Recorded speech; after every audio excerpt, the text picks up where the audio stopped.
مورخ ابن خلدون لکھتا ہے کہ حضرت سلیمان علیہ السلام نے اپنی سلطنت و حکومت کے چوتھے سال سے بیت المقدس کی تعمیر شروع کی۔ یہ تعمیر آپ کے آخر زمانہ حکومت تک برابر جاری رہی تھی۔ اثناء تعمیر میں بادشاہ سور سے آپ نے کوہ لبنان سے لکڑیوں کے کاٹنے میں مدد چاہی۔ کوہ لبنان پر لکڑی کاٹنے والوں کے لیے سالانہ 20,000 کُرخانہ اور اسی قدر زیست جاتی تھی۔ لکڑی کاٹنے والوں کی تعداد 70,000 تھی اور پتھر کی کان سے پتھر نکالنے والوں کی تعداد 80,000 تھی اور اس کے درست کرنے والوں کی تعداد 70,000 تھی اور ان سے کام لینے والے افسر 3,300 تھے۔ اس کے بعد حضرت سلیمان علیہ السلام نے مسجد بنوائی۔ اس کی بلندی 100 ہاتھ، لمبائی 60 ہاتھ، چوڑائی 20 ہاتھ تھی اور اس کا اندرونی حصہ سونے سے منڈت دیا تھا اور ہیکل بنوایا تھا اور اس کے دروازے صنوبر کی لکڑی کے تھے اور ان پر پھول و پتیوں کے نقش و نگار کے علاوہ کروبیوں کی صورتیں بھی بنائی گئی تھیں اور یہ سب سونے کے پتھروں سے منڈت ہوئے تھے۔ اس ہیکل کی تعمیر 7 برس میں تکمیل کو پہنچی اور اس کا ایک دروازہ سونے کا بنایا گیا تھا۔ اس کے بعد ایک بیت السلام صنوبر کے کھمبوں کے 4 ضلعوں پر بنایا جس کے ہر صف میں 15-15 کھمبے تھے۔ قربان گاہ اور معدہ منبر بیت المقدس میں سونے کا تیار کروایا۔ 5 منبر ہیکل کے دائیں جانب کے لیے، 5 بائیں جانب کے لیے طلائی سامان انگیٹھیوں کے ساتھ بنوائے۔ اس سے مکان میں کروبیوں کی تصویروں کے بازوؤں کے نیچے مسجد اقصیٰ میں رکھا۔ تابوت عہد میں 2 لوحیں پتھر کی تھیں جنہیں جناب موسیٰ علیہ السلام نے الواح منکسرہ ٹوٹی ہوئی لوحوں کے عوض بنوایا تھا۔ روسا اثبات کہان تابوت عہد کے ساتھ قبہ قربان کفارہ کا سرپوش اور اس کے ظروف بھی مسجد میں اٹھا لائے تھے۔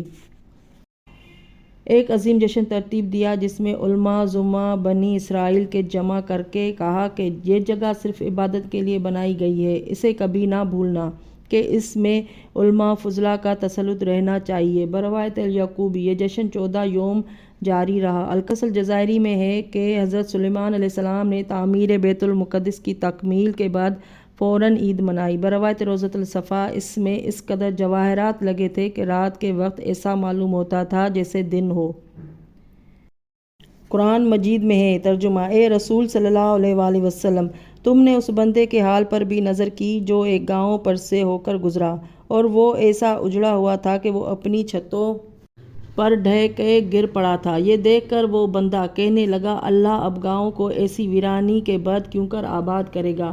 اس پر خدا نے اس کو مار ڈالا، 100 برس تک مردہ رکھا، پھر اس کو جلا اٹھایا۔ تب پوچھا، تم کتنی دیر پڑے رہے؟ عرض کی، 1 دن پڑا رہا یا 1 دن سے بھی کم۔ فرمایا، نہیں، تم اسی حالت میں 100 برس پڑے رہے۔ اب ذرا اپنے کھانے پینے کی چیزوں کو دیکھو اور ذرا اپنے گدھے سواری کو تو دیکھو کہ اس کی ہڈیاں ڈھیر پڑی ہیں اور سب اس کے واسطے کیا ہے تاکہ لوگوں کے لیے تمہیں قدرت کا نمونہ بنائے۔ اچھا، اب گدھے کی ہڈیوں کی طرف نظر کرو کہ ہم کیوں کر ان کو جوڑ جاڑ کر ڈھانچہ بناتے ہیں، پھر ان پر گوشت چڑھاتے ہیں۔ پھر جب ان پر ظاہر ہوا تو بے ساختہ بول اٹھے کہ اب میں یقین کامل جانتا ہوں کہ خدا ہر چیز پر قادر ہے۔ مفسرین میں اختلاف ہے کہ یہ بستی کون سی بستی تھی اور یہ وہ شخص کون تھے۔ بعض کا قول ہے کہ وہ شخص حضرت عزیر علیہ السلام تھے اور وہ بستی بیت المقدس تھی۔ جب بخت نصر بادشاہ ہوا اور اس نے بیت المقدس کو جلا کے خاکستر کر دیا، ان کی لاشوں کو درندوں نے کھایا، تو حضرت عزیر علیہ السلام کا ادھر سے گزر ہوا اور تعجب سے کہنے لگے، کیا ایسی اجڑی بستی بھی آباد ہو سکتی ہے؟ اس پر خدا نے ان کی روح قبض کر لی اور 100 برس تک مردہ رکھا اور ان کی غذا اور دودھ جو ساتھ تھا مطلقاً خراب نہ ہوا۔ اور غرض جب حضرت عزیر علیہ السلام دوبارہ زندہ ہوئے اور ان کا گدھا بھی زندہ ہوا تو بیت المقدس آباد ہو چکا تھا۔ جب اپنے گھر واپس آئے تو اپنے پوتوں کو بوڑھا پایا اور خود گویا جوان تھے۔ لوگوں کو کس طرح یقین نہ ہوتا تھا، یہاں تک کہ جب اپنی لونڈی کو جسے 20 برس کے چھوڑ گئے تھے اور اب 120 برس کی اندھی بڑھیا ہو گئی تھی، اس کو دعا سے بینا کیا، اور اپنے بیٹے کو جسے حالت حمل میں چھوڑ گئے تھے اپنے شانے کا تل جو بہت چمکدار تھا دکھلایا۔ تب لوگوں کو یقین ہوا کہ یہی عزیر علیہ السلام ہے۔ کیا خدا کی شان ہے کہ خود حضرت کا سن تو 50 برس کا تھا اور بیٹے کا سن 120 برس کا تھا۔ اسی وجہ سے خدا نے فرمایا ہے کہ میں تم کو اپنی قدرت کا نمونہ بناتا ہوں۔ بیت المقدس کے زر و جواہر امام مہدی علیہ السلام واپس لائیں گے۔ اس کے علاوہ تواریخ سے ثابت ہے کہ بیت المقدس کئی بار تباہ و برباد کیا گیا۔ حذیفہ یمانی کا بیان ہے کہ بنی اسرائیل نے جب حد سے زیادہ معصیت و طغیانی پیدا کر دیا تو ان پر بخت نصر مسلط ہو گیا اور اس نے اس درجہ تباہی مچائی کہ جس کی مثال نہیں ملتی۔ اس نے بیت المقدس کا محاصرہ کر کے 70,000 آدمیوں کا قتل کیا، ان کے گھر بار تباہ برباد کر دیے، بیت المقدس میں آگ لگا دی، اس کے تمام زر و جواہر اٹھا کر وہ بابل لے گیا اور ان کے روسائے کو قید کر کے تقریباً 100 سال اپنے ہاں رکھا۔ پھر خدا نے ایک ملک جس کا نام کورش تھا بھیج کر ان کو رہا کرایا، وہ واپس آئے، شہر آباد ہو گیا، پھر 100 سال تک آباد رہا اور بنی اسرائیل بھی معصیت کرنے سے باز رہے۔